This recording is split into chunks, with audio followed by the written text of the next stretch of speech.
Now when I do a stormy sea, and that's one of my favorite pictures to do, I start out doing the same motion pretty much that we did for the mountain.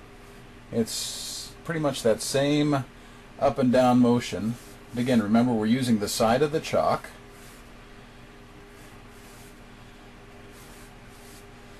Okay, so it's very much still that upside down V motion. Now I'm going to erase what I just drew there, because what we want to do is not just draw a bunch of upside down V's, but we want a little bit of flow to it. So, and we don't want it all the same. So again, I'm going to use much the same motion as I did with the mountain. Just going to come up, but this time we're thinking water. Now I use 3 different colors to get a sense of distance and a little bit of depth. So we're going to use a light blue for the distance, kind of a medium blue for waves that are closer, and a very dark blue for the waves that are up closest to us. Now let's clear that out again.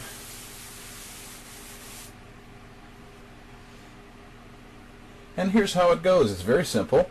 Again, I'm just going to do a couple little peaks, because those are going to be our distant waves. Next, I'm going to come back in with a little stronger color. This is my medium blue.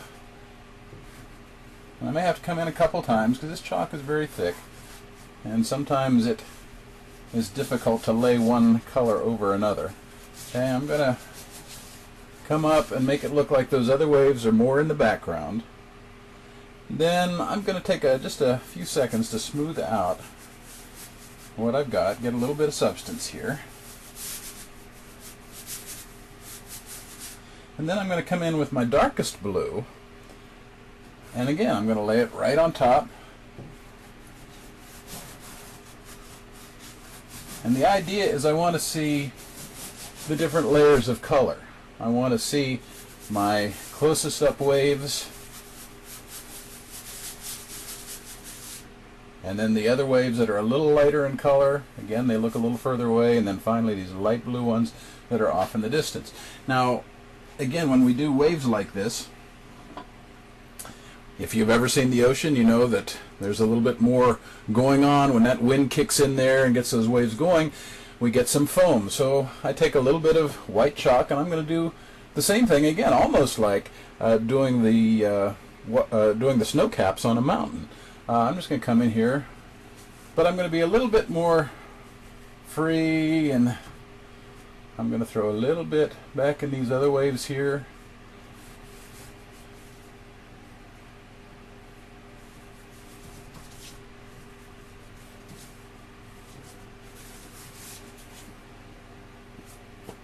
And there I have a stormy sea. Now, like anything with chalk art particularly, you want to practice. So, you don't just stop with that. The one thing I like about having a standing easel and the kind of paper that we use for chalk art, it's called bogus paper, and I'll do an online workshop on that down the line.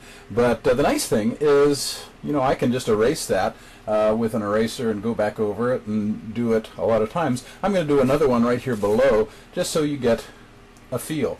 Remember, everyone's going to come out a little bit differently, so that's okay. Just have fun, relax, and I think the biggest thing that I can tell you in getting the hang of this is don't be too stiff. Again, that's usually what beginning artists struggle with. They'll want to get out here and they'll want to again be very stiff and specific in how they draw.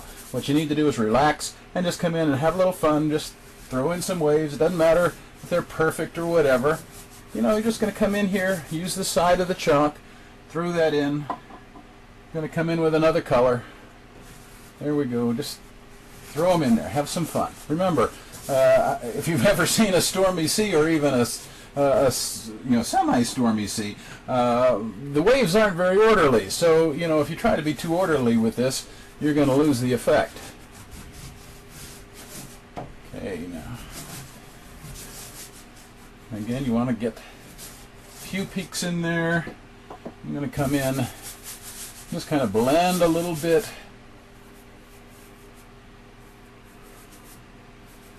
Another reason with chalk art that you want to learn to draw fast is that you're going to have to do a full-size picture, 3 feet by 4 feet, in about 15 minutes, much longer than that, and your audience will get bored. So you really want to move fast, learn how to do this quickly. I'm going to come in, throw some, again, using the side of the chalk for the most part, a little bit more pressure on the tip, but for the most part, just the side will do it. Okay. Throw some of that in there. Sometimes I'll throw actually a little light green in down here, just because again, if you see the ocean, sometimes it's not strictly blue; it's going to be kind of a light green color. But you want that effect of it being unsettled and disorganized. Wind is blowing, stirring things up. And there you have a stormy sea. As you practice these, again, you can use regular pastels. They will work the same way. Just remember that you're going to create your sense of depth by using lighter chalks in the back, moving to darker chalks in the front. And again, be loose, be relaxed, and have fun with it. That's the most important thing. So that's our chalk art tip for the day. I hope you enjoyed it, and I'll be back next week with another one. This is Jim Pence for See the Light. Have a great day.